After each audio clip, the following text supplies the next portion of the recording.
अस्सलाम वालेकुम, this is me Amna and welcome to my channel. आज हम बनाएंगे मीठी टिक्कियाँ, जिसके लिए सबसे पहले हमें मैदा चाहिए 2 कप। चीनी को हमने पीस लिया, वो भी हमें चाहिए 1 कप। सूजी चाहिए हमें हाफ कप। गरी पाउडर हमें चाहिए हाफ कप। देसी घी चाहिए हमें पिघला हुआ 4 टेबल स्पून। और नीम गर्म दूध चाहिए हमें 1 कप। सौंफ और इलायची को हम चीनी के साथ पीस लेंगे। पीसने के बाद इलायची के छिलके हम साइड पे कर देंगे। ये हमारे पास सौंफ और इलायची का मिक्सचर आ गया। हम सबसे पहले मैदे में सूजी शामिल कर देंगे, साथ ही इसमें गरी पाउडर, सौंफ और इलायची का पाउडर, पिसी हुई चीनी। अब हम तमाम ड्राई इंग्रेडिएंट्स को अच्छे से मिक्स कर लेंगे। अब हम इसमें घी शामिल कर देंगे और अच्छे से घी को मिक्स कर लेंगे।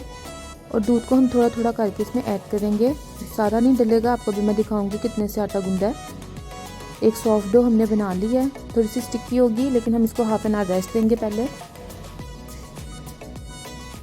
तकरीबन 2 टेबल स्पून सा दूध बचा है। अब हमने आटे को अच्छे से गूंद लेना है और अब हम इसको हाफ एन आवर के लिए रेस्ट दे देंगे।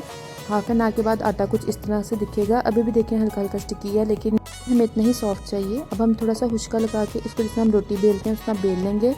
थिकनेस मैं आपको इसकी दिखाती हूँ। हमने तकरीबन इसकी आधा इंच की थिकनेस रखनी है।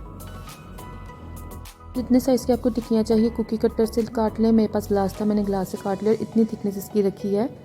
हम टिक्कियाँ रेडी हमने कर ली हैं। टिक्कियों को ना ज़्यादा आपने बारीक रखना ना मोटा। अगर आप बारीक रखेंगे तो वो बहुत क्रिस्पी हो जाएंगी, अगर मोटी रखेंगे तो वो टूट जाएंगी। ऑयल को हमने मीडियम आंच पे गर्म कर लिया था और जैसे ही हम इसमें टिक्कियाँ डाल रहे हैं, देखिए ये बबल कर रही हैं।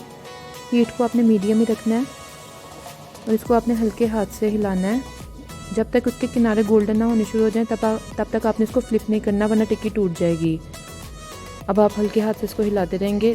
अब आप देख सकते हैं कि जो टिक्कियाँ वो साइड से ब्राउन होने लग गया। हम इसको अब फ्लिप करेंगे। आपने टिक्कियों को पलटते रहना ताकि तमाम साइड से एक जैसा गोल्डन कलर आ जाए। डिस्क्रिप्शन बॉक्स में आपको तमाम इंग्रेडिएंट्स की क्वांटिटी मिल जाएगी। अब तमाम टिक्कियों को हमने अच्छे से फ्राई कर लिया। अब हम इसको किसी पेपर टॉवल पे निकालते जाएंगे।